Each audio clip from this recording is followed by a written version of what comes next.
Erittäin hyvää päivää ja tervetuloa erikoispajalle. Ja nyt olisi erikoispaja ehkä koko vuoden toiseksi suurin päivä. Tänään lähdetään sinne vauhtipäiville ja huomenna on sitten ne kisat. Ja kuten aina, niin mopo ei ole täysin iskussa, tai tavallaan on, mutta tavallaan ei. Mä epäilen, että tässä vuotaa vielä kannentiiviste pikkusen. Se kyllä tuntuu toimivan ihan hyvin, mutta tänne tulee semmosia pieniä kuplia ja sitten tuolta tuntuu tulevan höyryä tuolta putkesta, kun sillä väjäättää. Mä en ole kyllä täysin varma, että tuleeko se näistä pakoputken villoista, mihin on immeytynyt vettä ja öljyä. Joten nyt ennen lähtöä niin mä vielä irrotan ton kannan ja sitten lyödään sinne väliin tämä moottorimiesten pelastaja aine. Eli suprakopperi tiivistemassa. Se on kyllä varmaan typerimmän kuulonen idea ikinä laittaa tiivistemassa sylinterin kannen väliin, mutta kyllä se on näissä moppoissa monesti toiminut siellä. Kyllähän tuolla on noita vesikuplia taas ihan reippaasti. Vaikea ymmärtää miten, kun tässä yhdessä vaiheessa piti se kansi. Tuonne männän päälle tuli se karsta ja nyt sitä ei taas oo, kun se vuotaa. Sitten sen jälkeen mä sorvasin tätä kantta ja laitoin uuden tämän tiivisterenkaan ja syvensin tuota urroa. Ja nyt se ei enää pidä. Ja mä oon tarkistanut taulukosta, että tuo on oikean mittainen tuo ura. Se pitäisi olla ihan oikein. Silti se vaan jostain vuotaa. Ja sitten mä oon tehnyt sen painetesti. Enkä havainnut vuotoa siinä. Nyt mä kokeilen huviksi, että taiko se jotenkin epätasaisesti kiinni tuohon sylinteriin. Näyttäisi, että se on vaan tuolta kulunut ja tuolta. Survataanpa tuosta äkkiä 10 pois. Saa nähdä milloin tässä pääsee lähtemään.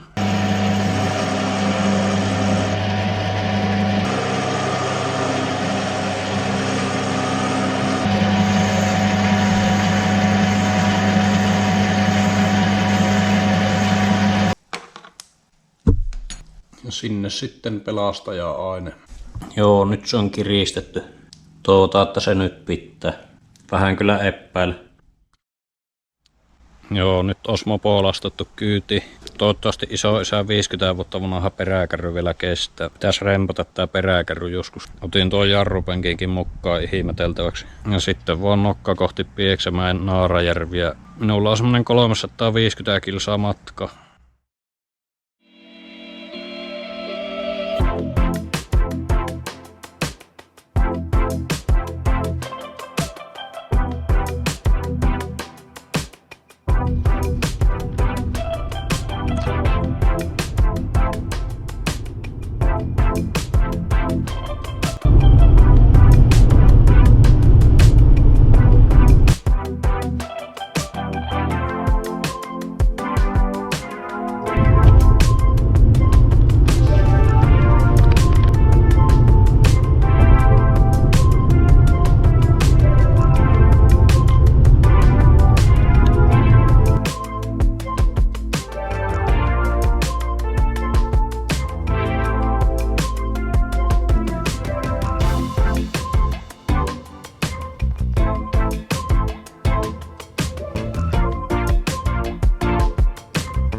No niin, nyt sain tämä SM purettua tuosta kärrystä. Polttelis heti lähteä ajamaan, mutta tää täyttää ekana jäähdytysnesteet ja sitten se tuntui käyvän laihalla pintakasla, niin mä nostan tuota neulaa sitten ekaan.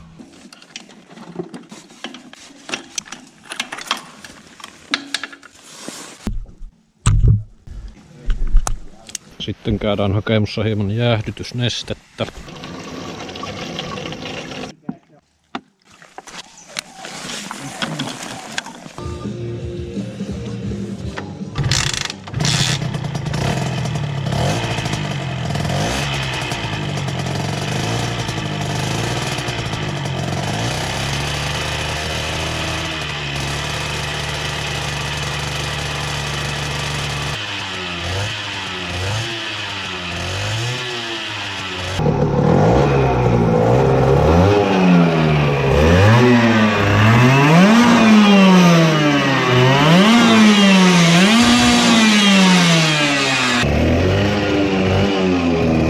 Ja sitten lähdin jännityksellä ensimmäiselle koeajolle. Nyt mä tiesin, että tehua on varmasti enemmän kuin viime vuonna, mutta kuumottelin, että käykö taas niin, että se leipoo heti kiinni.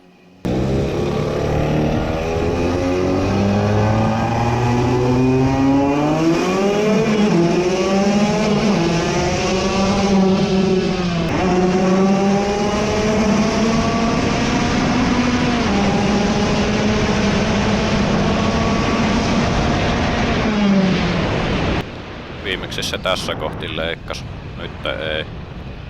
Ja tuntuu, että on kyllä selvästi tehokkaampi.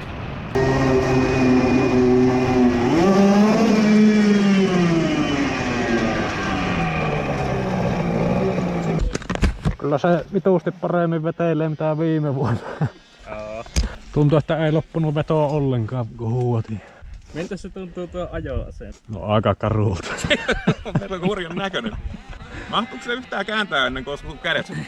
Kyllä siinä jonkun verran. Tässä on hirviä resonointi tässä tankissa. Vuoraan lyijyllä sen niin ei resoa niin pahasti. En tiedä miten tällä uskaltaa ajaa täysiä. Tuntuu, että hirviä kilinä ja kolina ja semmonen kauhea semmonen rujo on tuntunut. Ja hirviä tehokooppa ennen sitä piikkiä, tosi kovaa piikki. Ringuttaa vaan korkeammalle. Sitten mä menin katsostaan kilpailijoiden mopoja. Tässä on Valden Suzuki Solifer S, josta ei ole paljon alkuperäistä enää jäljellä. Nyt se on Kusifer S.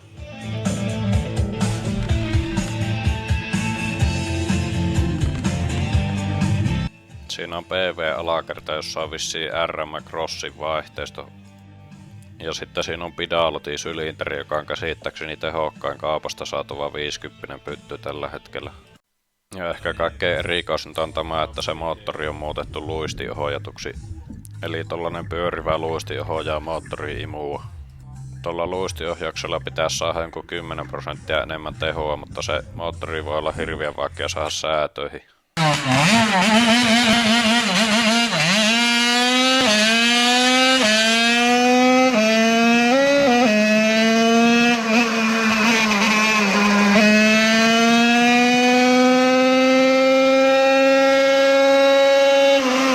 Tehua piti olla kuulemma 13 heppaa, mikä herätti minussa kauhua.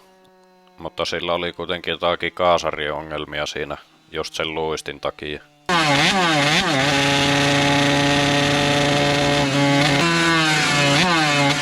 Se aina vähän aikaa saattoi vettää tosi hyvin, mutta sitten kun vaihtoi vaihetta, niin se saattoi niin sammoa se moottori ja sitten se vaan pouasi.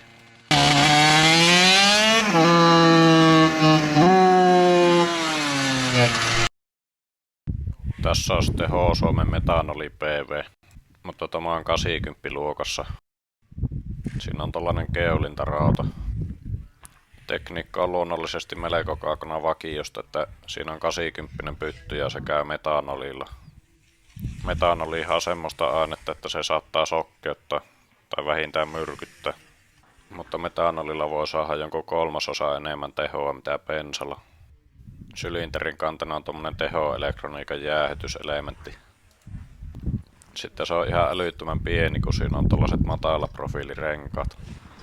Jos pitäisi valita, että mikä mopo näytti eniten tappajalta tässä kisassa, niin se oli kyllä tämä. Ja sitten H-Suomelta löytyy myös tämmönen sivuvaunu PV.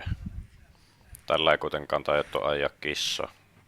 Turvavöt puuttuu. Tässä on RK-tiimi S. Ehkä koko foorumin legendaarisia tehokkaan.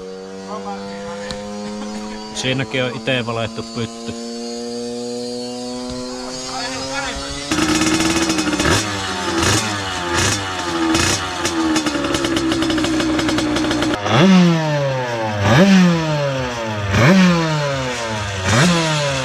RK-tiimin tyypit oli ensimmäiset, ketkä valoo Suomessa mopo-sylinteri ite.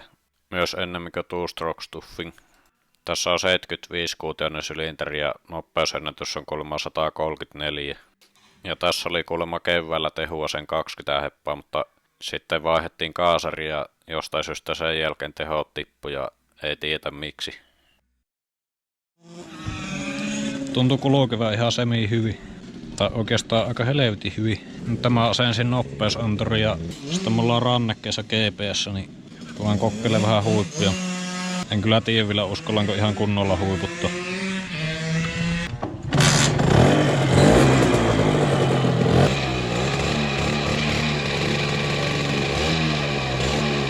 Lämpötila on vaan 33.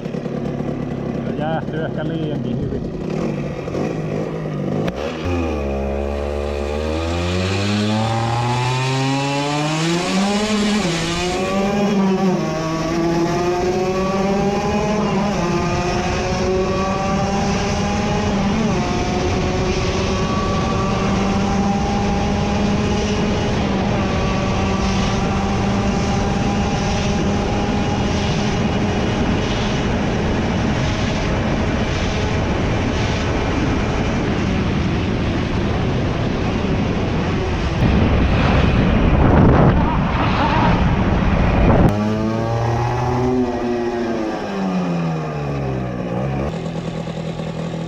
Lämpötila on alle 4.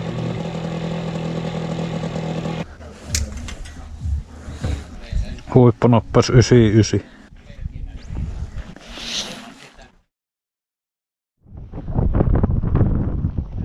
Joo, nyt on sitten tää kisapäivä. Huonosti kyllä nukkui, mutta sehän ei minua haittaa. Nyt postaankolla ja käy sitten aamuvingutuksella ja sitten alkaa miettiä paria viritysjuttua, mitä mä haluan vielä yrittää. Tässä olisi bensaa, mutta tässä on vain 2% öljyä. Mulla just tuli sen verran sitä öljyä ja sitten se loppu. Enkä viittinyt tietenkään ostaa lisää, koska mulla on tämmöstä lennokkien risiiniöljyä. Ja tämä on tavallaan ihan älyttömän hyvää 2-tahtiöljyä. Tämä kyllä vuotelee sitä moottoria niin kuin mikäkin, mutta tämä vasta käryyttää ja haisee aika hyvin. Ja mä pistän lurrauksen tätä vielä lisää tonne, niin että sen pitäisi saada ainakin tarpeeksi öljyä.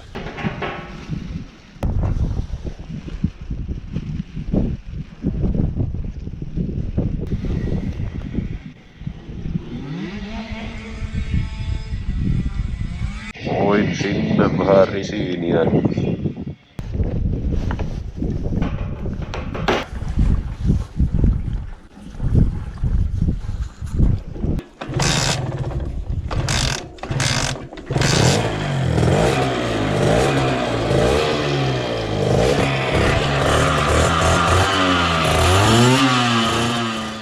Mä sanoisin, että tämä on paras tapa aloittaa aamu.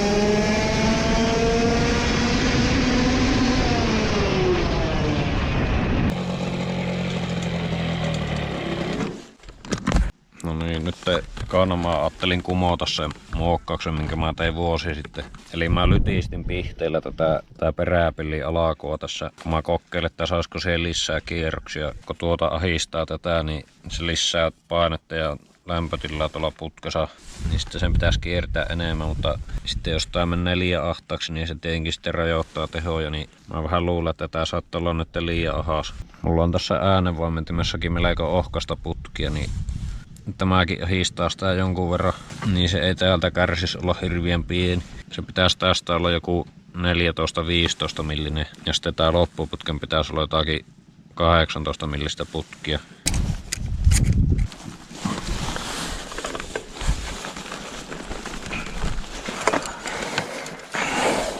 Onpa jäykkä puristu.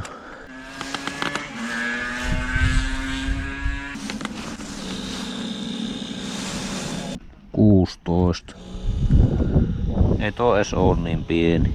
En mä tajakkaan tehdä tulle mitään.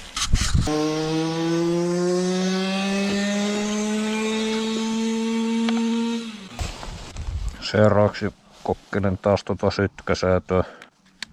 Mä pistän siitä vaan niinkö perusennakkoa aikaisemmalla. Laitetaan 2 astetta.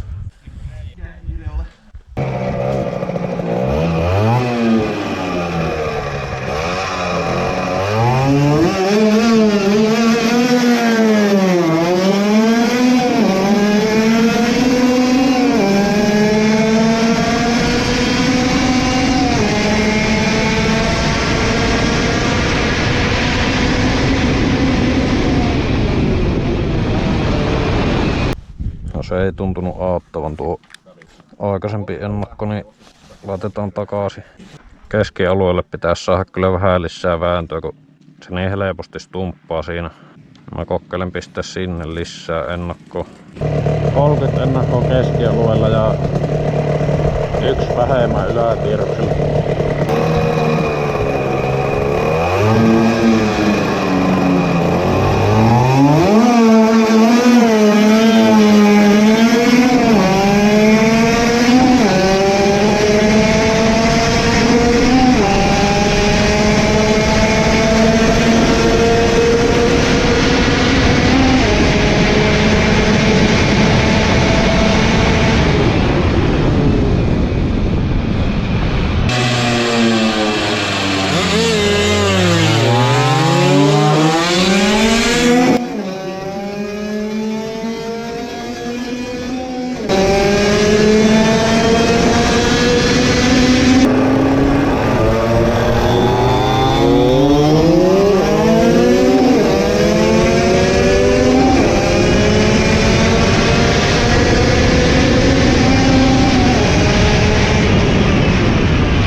Jarruttaessa huomasi, että tankissa on erittäin huono ominaisuus, että se ruiskaattaa bensaa ulos.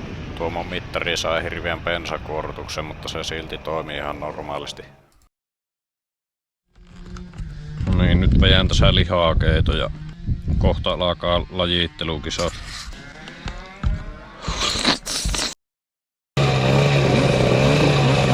Tässä lajittelussa kiihdytetään 3 ja otetaan paras aika. Eli tässä ei ole vielä väliä, että kumpi voittaa.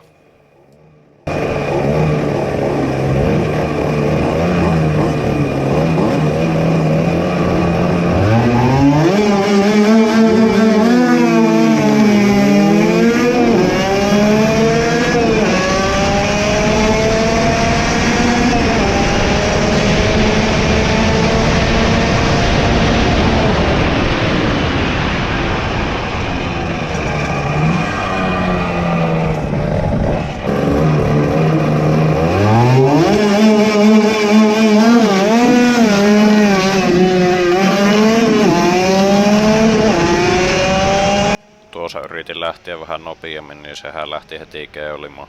Tässä mopokisassa lähtö ratkaisee oikeastaan kaiken.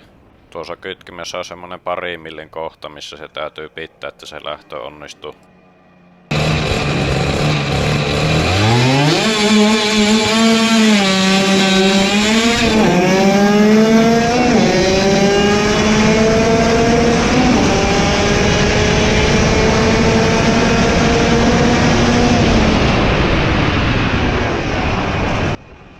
Yllättäen minulla oli kaikista nopein lajitteluaika, vaikka mä tiesin, ettei mulla varmasti ole tehokkain mopo. Mutta erot on niin pieniä, että tuo tulee lähinnä siitä lähöstä.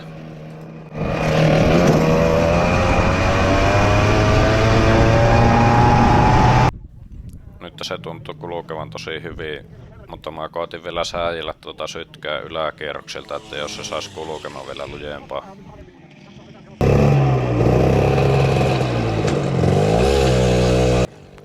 Mä päätin kokkeilla huippuja ihan tosissaan. Huuottaa niin paljon kuin lähtee.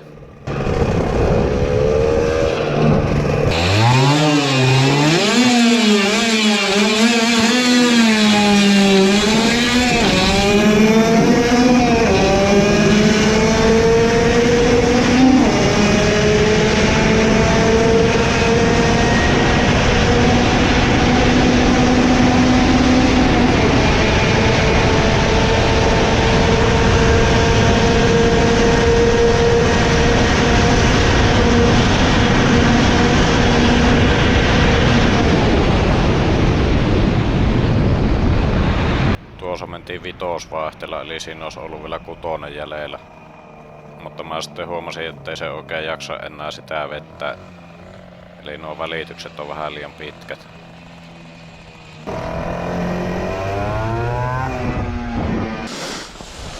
Nyt käy jo aika lämpimänä tää jäähdytysnesteputki. Sitten olikin kilpailija Valdella moottori yläkerta irti. Meni heti katsomatta, kuinka tuhoutunut se on. Tuossa ei vielä näkynyt mitään. mutta mäntää on syönyt joku.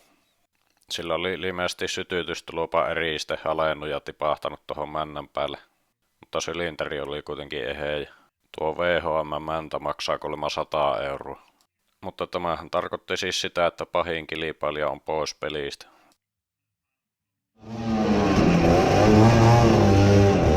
Sitten alkoi varsinainen pudotuskisa.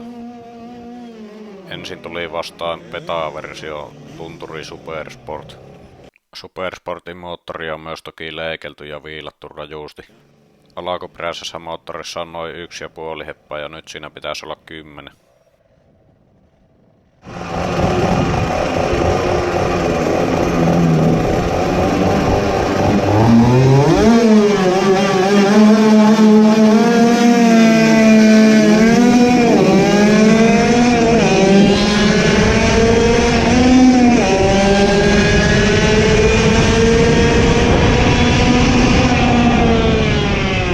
Kylläpä tuntui mukavalta, kun voiti se. Ja seuraavaksi onkin sitten jo finaali. Ja nyt tuleekin pahaa vastus. Nimimerkki Rossipoika, joka on voittanut tämän kisan jonkun 4 kertaa putkeen. Silläkin on Suzuki S, joka on ulkoisesti aika kesyyn näköinen. Ainoastaan tehoputki ja iso kaasutin herättää epäilykset, että jotakin saattaa olla tehty. Tuossa on kiinalainen sylinteri, johon on tehty hitsaamalla isompi pakokanava. Ja sitten taas olla 28 millinen kaasari.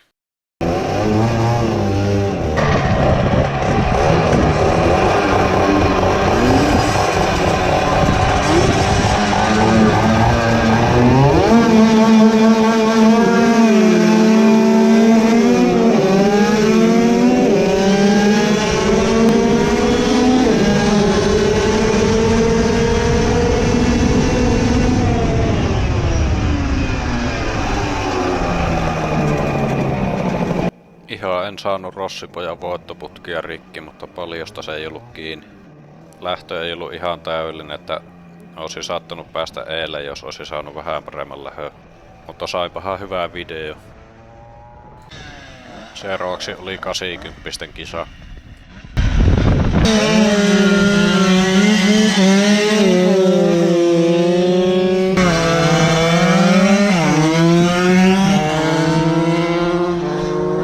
Ja tässä lähtee se H-Suomen metanoli PV. Jostain syystä siinäkin oli jotakin pätkintäongelmaa, eikä se vetänyt yhtään niin hyvin mitä sen piti. Tuttu tunne.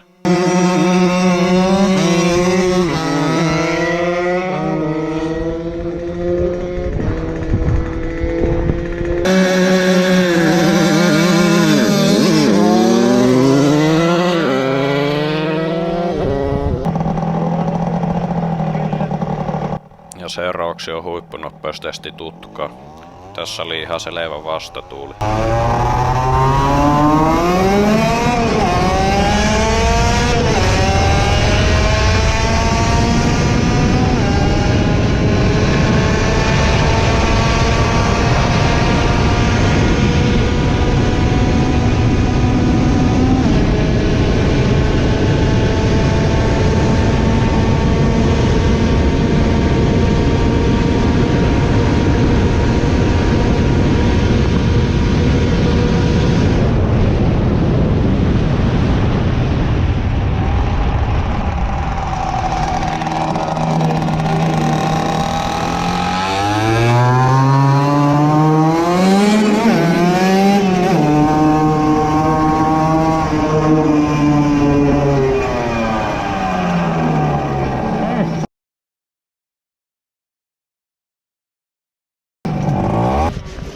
No niin, nyt se on todellisuutta. 50-kuutiosella mopoilla yli 100. Ja itse tehyllä sylinterillä. 103 vastatuule. Tämä on kyllä historiallista, kun mä oon joskus 2014 esittänyt väette, että mä ajan tällä moottorilla yli 100. Eihän siihen mennytkään kuin 8 vuotta.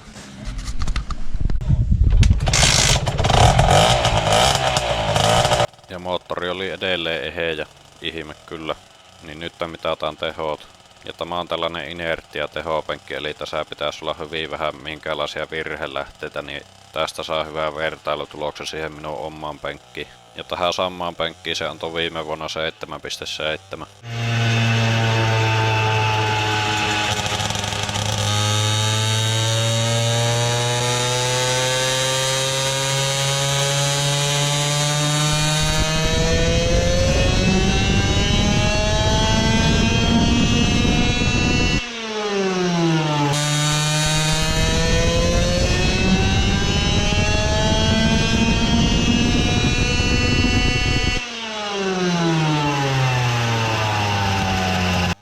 Sieltähän tuli ihan kohtuu hyvä lukema, joka on ainakin selvästi isompi mitä se minun omaan penkin lukema.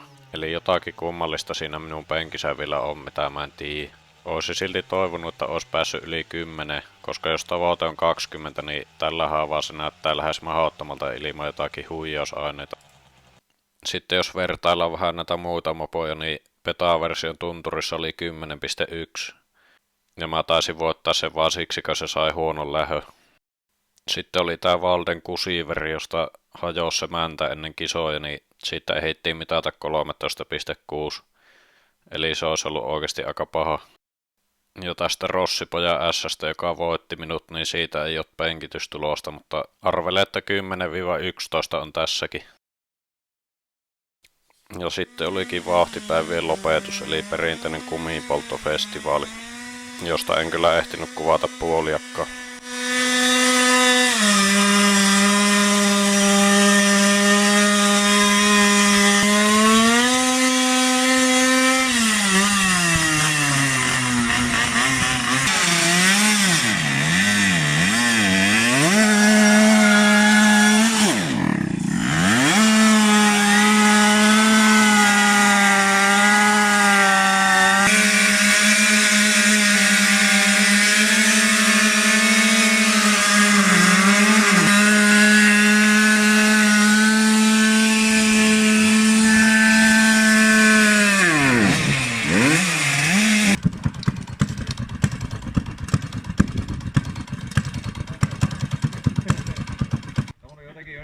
uskomattoman typerää, että se oli jo aivan siistiä.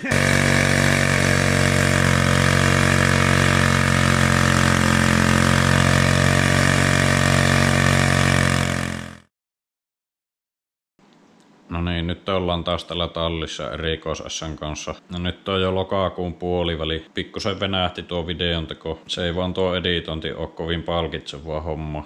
Mutta nyt mä ajattelin tässä vähän pohtia, että mitä mä teen seuraavaksi. Eli nyt tähän tässä SS on se inertiadyno mukaan se 9 heppaa. 9.1. Ja se minun oma penkki näytti vaan se 7,5. Niin ensimmäinen juttu, minkä mä teen, on se, että mä parantelen tuota mun penkkiä, kunnes se näyttää se sama 9 heppaa. Mä en tee tuolle moottorille mitään. Niin sitten ainakin tietää, että tuo mun penkki näyttää oikein. Ja mä oon tässä nyt purkanut sen ja aloittanut sen parantelu. Mä hitsasin tähän rullaan tällaisen täytteen tähän keskelle, kun tässä oli se kouru, niin mä veikkaan, että tää vaikuttaa paljon, kun siinä oli niin iso rengaskitka. Tai oikeastaan mä en keksi mitään muuta syytä, että mikä siinä voisi olla, että jos tämä ei korjaa sitä, niin sitten en tiedä, että mikä sen korjaa. Eli tämä projektin nimi on 20 hevosvoiman mopo. Niin mä otin tähän nyt tämmösen valakotaulun, joka on oikeasti hyllyosa. Mä pillaan sen nyt tussilla. Mä piirrän tähän nyt jonkunlaisen kaavion tästä projektin etenemisestä, että missä ollaan menossa.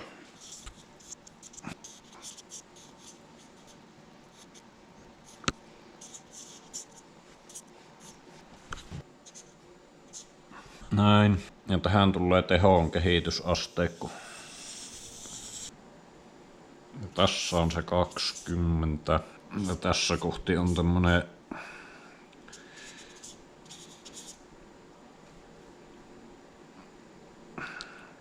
yksisarvinen hevonen. Täällä on 10. Tässä on vaikka kani.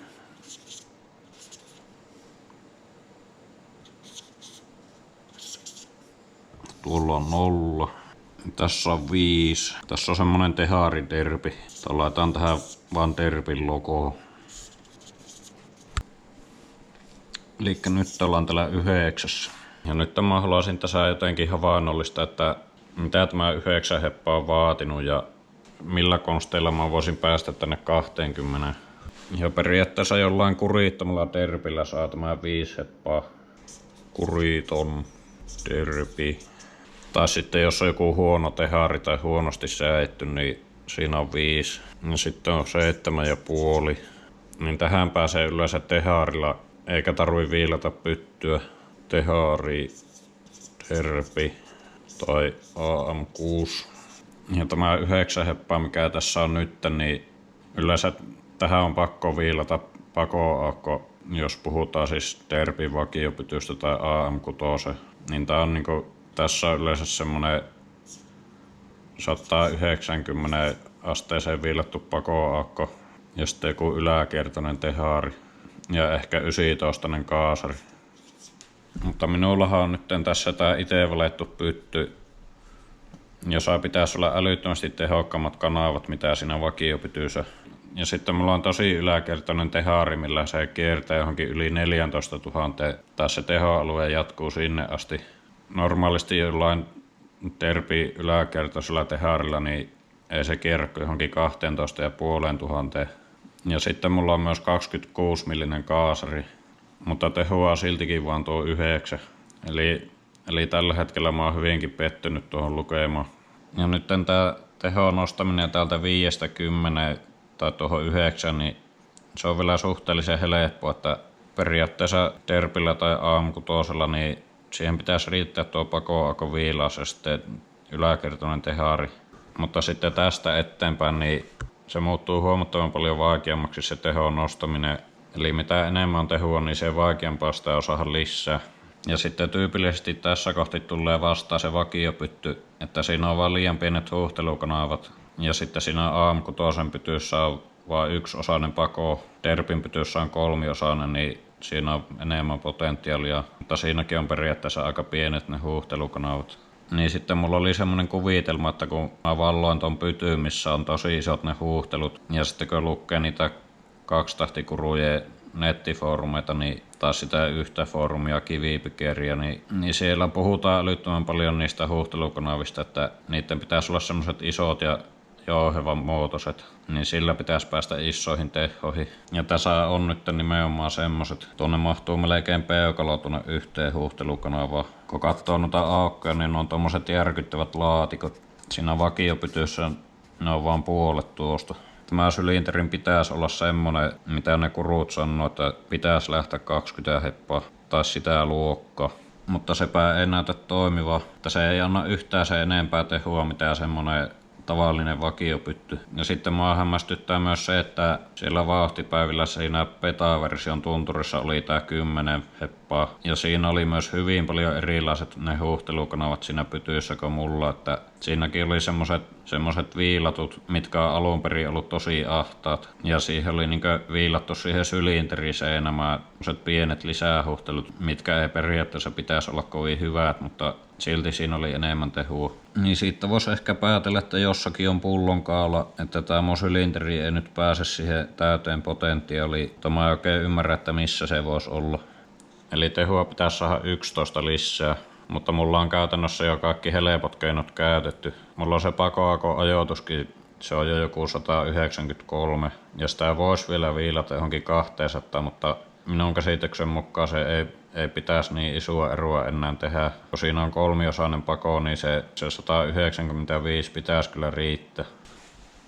Ja sitten toinen juttu on tietysti tää pakoputki. Tässä on yksi putki, minkä mä oon joskus tehnyt. Ja nyt se, mikä tuolla on kiinni, niin se on semmonen hyvin nopeasti suunniteltu. Ja sitten mä käytin siihen suunnittelua sellaista aika vanha-aikaista laskuria. Eli tuo ei ole kyllä paras mahdollinen tuo putki, mikä siinä on nytten kiinni. Mutta se on ihan selvä, että se ei siitä putkesta voi olla, että paremmalla putkella tulisi 5 tai enemmän lisää hevosvoimia. Sen mä uskoisin, että paremmalla putkella voisi päästä tuonne yli 10, mutta ei se kyllä siitä pelkästä putkesta voi olla kiinni.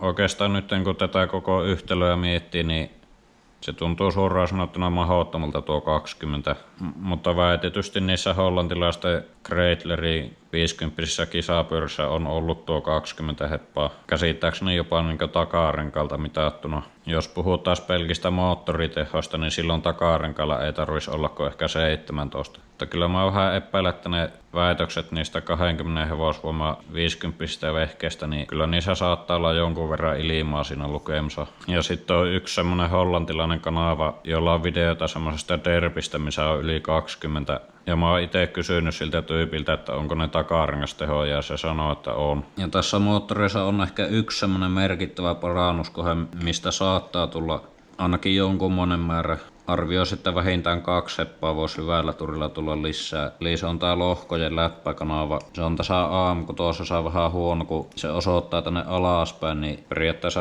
se joutuu sitten koukkaamaan tällä lailla, niin sen pystyy tuosta muokkaamaan. Mä ajattelin, että mä teen sen seuraavaksi. Mutta mä en kyllä ihmettelisi yhtään, jos sekään ei vaikuta paljon mitään. Mutta tämä oli kans yksi, minkä se hollantilainen RVRT oli tehnyt. Tosi se käytti Terpin lohkoja, mutta se oli siitäkin parannellut sitä läppäkanavaa. No Terpissä se on valmiiksi vähän parempi. Sanotaanko, että mä uskoisin, että mä pääsisin tänne 10 nyt, jos kokeilis vähän parannella säätöjä. Tuohon voisi vielä koittaa vähän pienempää suutinta ja sitten säätää pakoputken kuristusta. Vois vaikka kokeilla ilman äänenvaimenninta.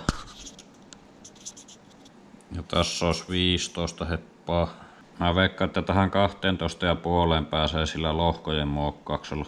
Ja sitten jos tekisi jonkun vielä yläkertaisemman putke, joka antaisi vielä kovemman piikin, superputki, joka antaisi huipputeho jossain 14 500 kierroksessa. Voisin kuvitella, että sillä voisi ehkä päästä tonne 15, mutta sittenkin on vielä 5 jäljellä. Ja millään 30-millisellä kaasarilla se ei sitä ratkaise, kun tuo 26-millinen, mikä mulla on nyt, niin senkin pitäisi olla jo, sekin saattaa olla jo jopa turha iso, koska niin hullulta kun se kuulostaakin, niin sillä RVRTllä oli 20-millinen kaasari, siinä sen 20 hevosvoiman derpissä. Tuon 26-millisen kaasarin pitäisi kyllä riittää aivan varmasti. Ja yksi olisi sitten isompi läppärunko, eli semmonen jonkun 80 crossin läppärunko. Ja sitten yksi on myös se, mikä oli siinä Valden Luciverissä, eli se luisti hoettu imu.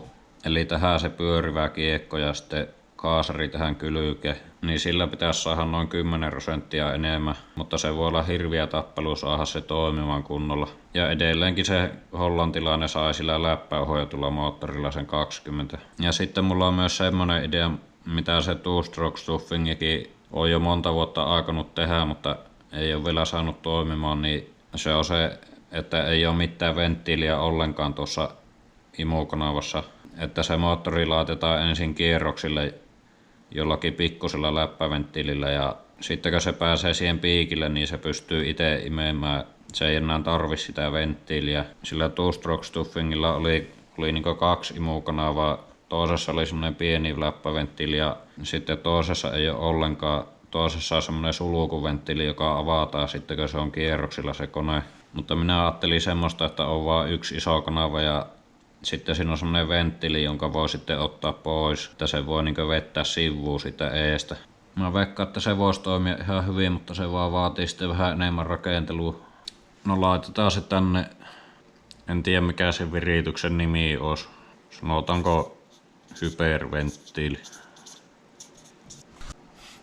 Ja sitten yksi kysymysmerkki on se, että mitä jos nämä mun kanavat onkin vaan huonot tässä sylinterissä.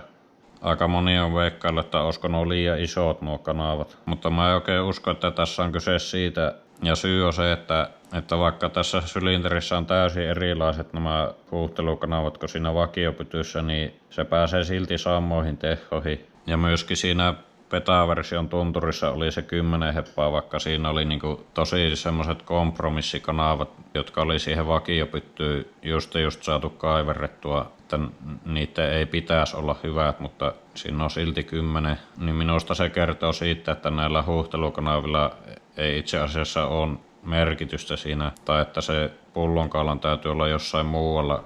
Jos kerran siinä tehoissa ei ole käytännössä mitään eroa, vaikka on täysin erilaiset nämä kanavat. Mutta mä voisin kuitenkin ehkä koittaa tehdä toisen sylinterin, missä olisi vähän erilaiset nuo huuhtelut, että ne olisi vähän matalemmat. Ja ehkä mahdollisesti pienentää tätä P-kanavaa, jos se osoittaa liikaa tonne pakoaukkoon. Ja sitten mä oon myös ajatellut sellaista, että mä tukiin tästä nämä isoimmat kanavat ja kokeile, että mitä siinä tapahtuu. Siitäkin saattaisi saada jotakin osviittaa, että miten se oikein toimii. Mutta sitä parempaa pakoputkia mä aion myös ehdottomasti kokeilla. Mä teen semmosen, mikä on vähän lyhyempi ja sitten, että siinä on huomattavasti jyrkempi tää peräkartio. Tämän peräkartion jyrkkyyden pitäisi vaikuttaa siihen, että kuin voimakkaan piikin se antaa. Että jos on loiva, niin Silloin tulee laaja tehoalue, mutta se huipputeho ei ole niin iso. Ja ne semmoset 20 hevosvoiman putket, mitä mä oon kattonut, niin niissä on lyhyempi tää keskiosa ja se on tosiaan jyrkkä tää peräkartio. Mutta joo, mä oon itekin hyvin skeptinen, että onko oikeasti mitenkään mahdollista päästä tuohon 20 sillä, että 20 tulee tuolta takarenkaalta ja tuohon minun omaan penkkiin, minkä mä aion nytten kalibroida vastaamaan sitä inertiapenkkiä. Eli sen pitäisi olla tarkka sen tuloksen. Saattaa olla mahdotonta tai sitten ei, mutta siinä on ainakin tavoitetta. Ja se on myös hauska ajatus, että kuinka lujaa tällä voisi päästä, jos siinä olisi 20 heppaa. Kun jos mä pääsin tällä 9 yli 105 ja 15 pitäisi päästä yli 120, niin tällä 20 saattaisi päästä jotakin 140 tai 150. En tiedä, onko sitä enää siinä vaiheessa edes elossa, jos on käynyt jo huonosti jollain aiemmalla kokeilulla. Tai ajatuksena se on kyllä pirun hauska. Joo, eiköhän tämä video ala ollen tässä. Aika kauan joutuitte oottamaan, mutta ei voi oikein mitään. Minua ei tuo editointi niin kauheasti innosta. Yritän kuitenkin aina tehdä videota silloin tällöin. Projektia en ole kyllä lopettamassa. Enköhän minä näitä mopoja viilaa vielä 50-senäkin. Terveisiä mopovirittäjiä suljetulta osastolta ja nähdään taas seuraavassa jaksossa.